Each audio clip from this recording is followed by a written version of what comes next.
हिमाचल चिकित्सा अधिकारी संघ के नेतृत्व में बिलासपुर में अपनी 5 सूत्री मांगों को लेकर जिले के चिकित्सकों ने सामूहिक रूप से हड़ताल की।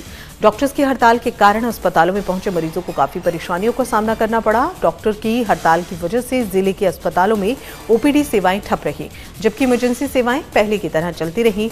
डॉक्टर्स का कहना है कि सरकार जल्द से जल्द उनकी मांगों पर विचार करे।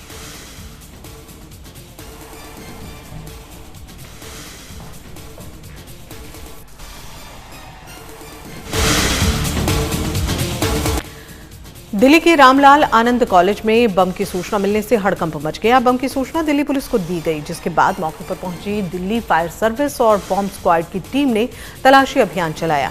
दरअसल कॉलेज स्टाफ के पास व्हाट्सएप नंबर पर कॉल आया था और कॉलेज में बम होने की सूचना दी गई थी। एहतियात के तौर पर पूरे कॉलेज को खाली कराया गया।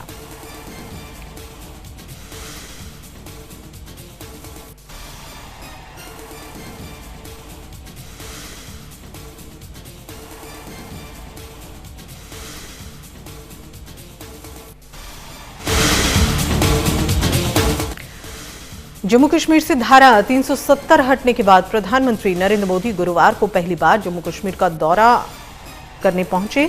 इस दौरान उन्होंने भव्य शंकराचार्य हिल के दर्शन किए। साथ ही पीएम मोदी ने ट्वीट कर फोटो भी शेयर की, इसकी जानकारी दी। आपको बता दें, श्रीनगर के पास शंकराचार्य हिल प्रमुख हिंदू धार्मिक स्थल है। इस पहाड़ी पर शिव मंदिर स्थित है, जिसे शंकराचार्य हिल्स के नाम से जाना जाता है।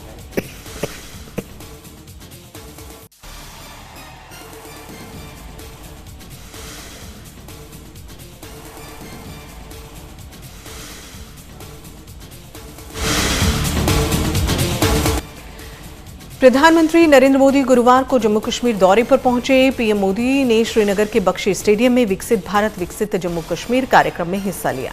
कार्यक्रम के दौरान पीएम मोदी ने 64 करोड़ रुपए से ज्यादा के प्रोजेक्ट्स का इनॉग्रेशन किया। पीएम ने 1000 युवाओं को नियुक्ति पत्र बांटे और इस दौरान पीएम मोदी ने जम्मू कश्मीर के एंटरप्रेन्योर और सरकार के लाभार्थियों के साथ में संवाद किया। पीएम मोदी ने कहा कि जम्मू कश्मीर विकास की नई ऊंचाइयों को छू रहा है।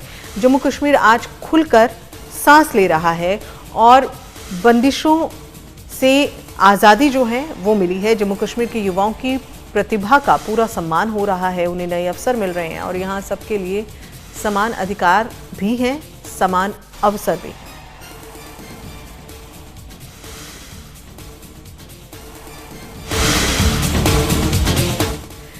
लोकसभा उम्मीदवारों की दूसरी लिस्ट पर मंथन करने के लिए दिल्ली में बीजेपी की अहम बैठक आज भी जारी रहेगी। पार्टी के राष्ट्रीय अध्यक्ष जेपी नड्डा और केंद्रीय गृह मंत्री अमित शाह राज्यवार उम्मीदवारों के नामों पर मंथन कर रहे हैं। जेपी नड्डा और अमित शाह आज ओडिशा, कर्नाटक, तमिलनाडु, तेलंगाना, हरियाणा, हिमाचल प्रदेश, राजस्थान और महाराष्ट्र समेत विभिन्न राज्यों के कोर कमेटी के नेताओं के साथ अलग अलग बैठक कर उम्मीदवारों के नामों के पैनल पर चर्चा करेंगे।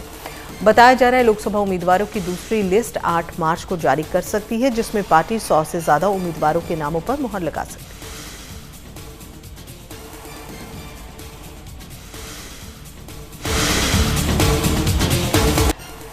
ग्रेटर नोएडा में गौर सिटी के 2 फ्लैट्स में भीषण आग लग गई। इस बीच फ्लैट्स के भीतर मौजूद लोगों को सुरक्षित बाहर निकाला गया। बताया जा रहा है कि आग पहले एक फ्लैट में लगी थी, लेकिन देखते ही देखते दूसरे फ्लैट को भी उसने अपनी चपेट में ले लिया। गनीमत रही, वक्त रहते दोनों फ्लैट्स में मौजूद लोगों को सुरक्षित बाहर निकाला गया। आग लगने की सूचना दमकल विभाग को दी गई।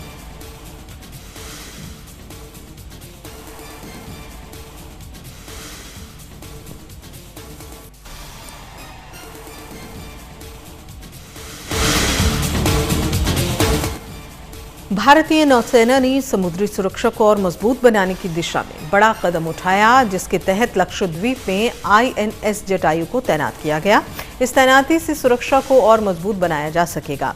आईएनएस जटायु को तैनात किए जाने के बाद नौसेना की परिचालन क्षमता मजबूत होगी, साथ ही पश्चिम अरब सागर में प्रभावी निगरानी भी हो पाएगी। आईएनएस जटायु को कमीशन के बाद नौसेना प्रमुख ने कहा कि इस पौध का नामकरण महाकाव्य रामायण से प्रेरित है। इस आधार पर नौसेना के पौध आईएनएस जटायु का नाम सुरक्षा, निगरानी और निस्वार्थ सेवा की भावना से बेहद उपयुक्त है।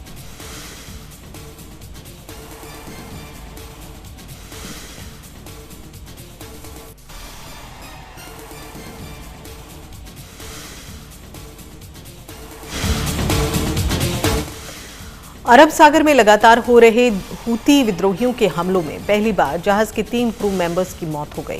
सूत्रों के मुताबिक यमन के हूती विद्रोहियों ने अदन की खाड़ी में एक जहाज पर हमला कर दिया।